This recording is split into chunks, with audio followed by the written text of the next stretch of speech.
का जो हमारा टॉपिक है वो ये है कि बर्न के जो पेशेंट्स होते हैं हमारे पास, उनकी फ्लूइड की रिक्वायरमेंट क्या होती है और उस फ्लूइड की रिक्वायरमेंट को हम लोग कैसे मेंटेन करते हैं।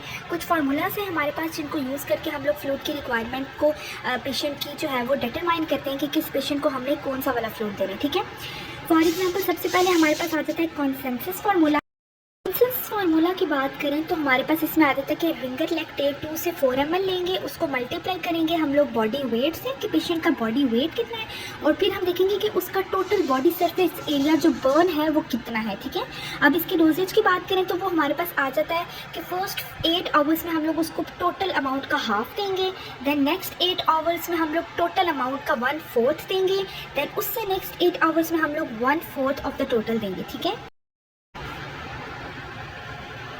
अब ये इसकी एक एग्जांपल है कि अगर 70 kg का पेशेंट हमारे पास प्रेजेंट होता है और उसका जो total body surface area burn है वो 50% है, तो हम इसमें कंसेंसस फार्मूला कैसे लगाएंगे कि हम लोग 2 ml रिंगर लैक्टेट को मल्टीप्लाई करेंगे उसके बॉडी वेट जो कि 70 है, और फिर उसके मल्टीप्लाई करेंगे टोटल बॉडी सरफेस एरिया जो कि 50 है, उसके साथ मल्टीप्लाई करेंगे। ठीक है, तो हमारे पास जो आंसर आ जाता है वो आ जाता है 7000 ml। ठीक है, अब हम इसको डिवाइड कैसे करेंगे 24 आवर्स में कि फर्स्ट 8 आवर्स में हम लोग 7000 को डिवाइड करेंगे 2 में। ठीक है, यानी कि 3500 ml हम उसको फर्स्ट 8 आवर्स में देंगे, देन नेक्स्ट 8 आवर्स में हम लोग 7000 डिवाइडेड बाई 4 मीन्स 1750 ml हम उसको नेक्स्ट 8 आवर्स में देंगे, और देन अगेन नेक्स्ट 8 आवर्स में हम लोग उसको सेम 1/4 यानी कि 1750 ml देंगे।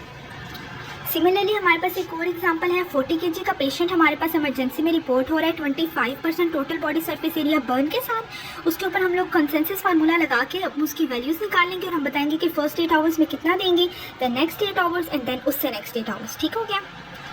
सेकेंड फार्मूला जो हमारे पास आ जाता है वो आता है इवांस फार्मूला। अब इवांस फार्मूला हमारे पास दो तरह की चीज़ें बता रहा है। ठीक है, वो एक फार्मूला हमें इलेक्ट्रोलाइट्स के लिए बताएगा और एक फार्मूला हमारे पास कोलॉइड्स के लिए बताएगा। इलेक्ट्रोलाइट्स का जो फार्मूला है उसमें ये है कि 1 ml हम लोग इलेक्ट्रोलाइट लेंगे, बाकी सेम रहेगा, मतलब उसको मल्टीप्लाई करेंगे उसके बॉडी के वेट के साथ और टोटल बॉडी सरफेस एरिया के साथ। ठीक है, देन कोलॉइड्स की बात करें तो वो भी सेम रहेगा, हमारे पास 1 ml कोलॉइड ले रहे हैं, देन मल्टीप्लाई करेंगे उसके बॉडी वेट के साथ और then total body surface area के साथ। लेकिन इसमें एक एडिशनल प्लस पॉइंट ये है कि कोलॉइड्स में हम लोगों ने प्लस करना है 2000 ml डेक्सट्रोज इन H2O। ठीक है, इवांस फार्मूला के अकॉर्डिंग कोलॉइड्स में हम लोगों ने उसके फार्मूला से एडिशनल एक चीज़ है वो है 2000 ml डेक्सट्रोज इन H2O।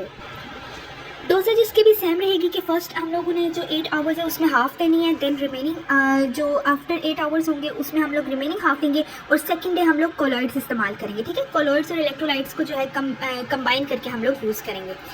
इसकी एग्जांपल की बात करें तो इसकी एक एग्जांपल है कि 70 kg का पेशेंट हमारे पास 50% total body surface area burn के साथ प्रेजेंट हो रहा है, तो हम इस पर हम लोग इवांस फार्मूला लगाएंगे और दो हम लोग फार्मूलाज लगा के इसकी जो है अमाउंट को डिटरमाइन करेंगे। फर्स्ट ठीक है, इलेक्ट्रोलाइट के लिए हम लगाएंगे 1 मल्टीप्लाई बाई 70 मल्टीप्लाई बाई 50। 1 में क्या आएगा हमारे पास इलेक्ट्रोलाइट, 1 ml हम लोग इलेक्ट्रोलाइट ले रहे हैं या सलाइन जो भी हम ले रहे हैं। ठीक है, 70 उसका बॉडी वेट है और 50 हमारे पास क्या है टोटल बॉडी सरफेस एरिया। ठीक है, तो ये हमारे पास आ जाता है 3500 ml। कोलॉइड्स की बात करें तो 1 ml कोलॉइड लेंगे, 70 उसका बॉडी वेट है और 50 जो है वो उसका टोटल बॉडी सरफेस एरिया है। ठीक है, तो इस तरह हम लोग ये कोलॉइड्स निकालेंगे और देन कोलॉइड्स हमारे पास आ जाएगा 3500, उसमें हमने एडिशनल क्या प्लस करना है 2000। ठीक है, 2000 प्लस करेंगे तो हमारे पास आ जाएगा 5500 ml। तो इस तरह ये हमारे पास आ जाता है इवांस फार्मूला। नेक्स्ट जो हमारे पास थर्ड वन फार्मूला आता है वो हमारे पास आता है ब्रूक्स आर्मी फार्मूला। ठीक है, ब्रूक्स आर्मी फार्मूला में बेसिकली हमारे पास 3 तरह के फार्मूलाज आएंगे। सबसे पहले इलेक्ट्रोलाइट का आएगा। अब इलेक्ट्रोलाइट में फार्मूला रिमेन सेम। ठीक है, फार्मूला हमारे पास तीनों उसके जो है वो सेम रहेंगे, लेकिन सिर्फ हमारे पास जो अमाउंट है कोलॉइड्स की इलेक्ट्रोलाइट्स की वो डिफर करेगी। अब ब्रूक्स आर्मी फार्मूला में हमारे पास जो कोलॉइड्स हैं वो 0.5 ml ले रहे हैं। ठीक है, बाकी सेम है, उसका बॉडी वेट मल्टीप्लाई करेंगे then total body surface area multiply करें। सिमिलरली इलेक्ट्रोलाइट्स के लिए हम लोग 0.5 ml रिंगर लैक्टेट लेंगे, देन बॉडी उसका वेट और देन बॉडी सरफेस एरिया। अब इसमें जो तीसरी चीज़ आ रही है वो आ रही है ग्लूकोज की। ठीक है, ग्लूकोज हम लेंगे 5% इन H2O और वो हम लेंगे किसके लिए 2000 ml फॉर इनसेंसिबल लॉस। ठीक है, अगर इनसेंसिबल लॉस हमारे पास हो जाता है तो हम उसमें 2000 ml लेंगे।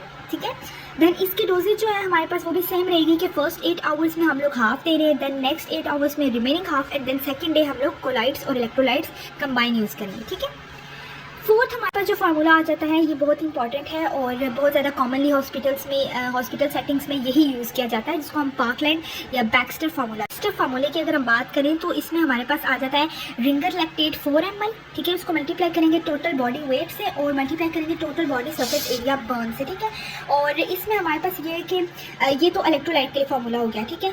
और जो सेकेंड हमारे पास कोलॉइड्स का फार्मूला आता है ना, उसकी अगर हम बात करें तो उसमें हमारे पास ये होगा कि हमने 0.3 से लेकर 0.5 ml तक हम लोगों ने कोलॉइड्स लेने हैं, देन उसको बॉडी वेट के साथ मल्टीप्लाई करेंगे और देन हम लोग उसके टोटल बॉडी सरफेस एरिया के साथ मल्टीप्लाई करेंगे, ठीक है।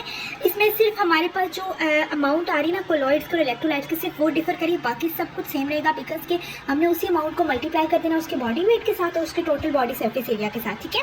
और इसकी भी डोजेज सेम रहेगी कि फर्स्ट 8 आवर्स में हम हाफ देंगे, देन नेक्स्ट हम लोग 8 आवर्स में उसका हाफ देंगे और देन सेकंड डे से कोलॉइड्स इस्तेमाल करेंगे, ठीक है। हमारे पास एक चीज़ आती है, colloid solutions are not administered in first 24 hours period, ठीक है, they are administered after 24 hours. ये बात बहुत इंपॉर्टेंट है, एमसीक्यूज़ में पूछी जा सकती है कि फर्स्ट 24 आवर्स के बाद हम लोग क्या देते हैं, इलेक्ट्रोलाइट्स या कोलॉइड्स। तो ये याद रखने वाली बात है कि हम कोलॉइड्स का जो सोल्यूशन है वो हमेशा हम लोग 24 आवर्स के बाद देते हैं, उसको कभी भी हम लोग फर्स्ट 24 आवर्स में एडमिनिस्टर नहीं करते, ठीक है। उसके बाद एडिक्वेसी ऑफ फ्लूइड रिसस्सिटेशन को चेक करने के लिए हम यूरिन आउटपुट पेशेंट का चेक करते हैं, ठीक है।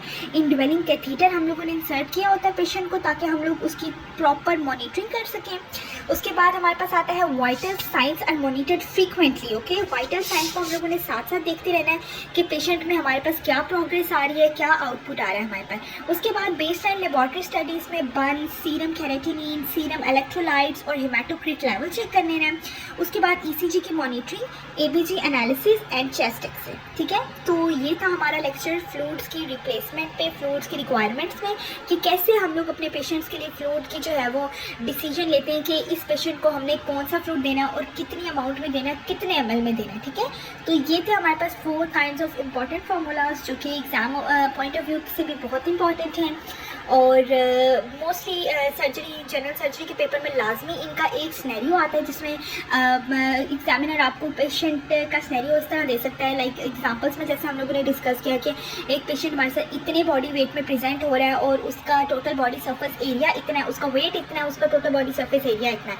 तो आप हमें कैलकुलेट करके बताएं from any formula using any formula. तो इस तरह कोई भी स्नैरियो आ सकता है।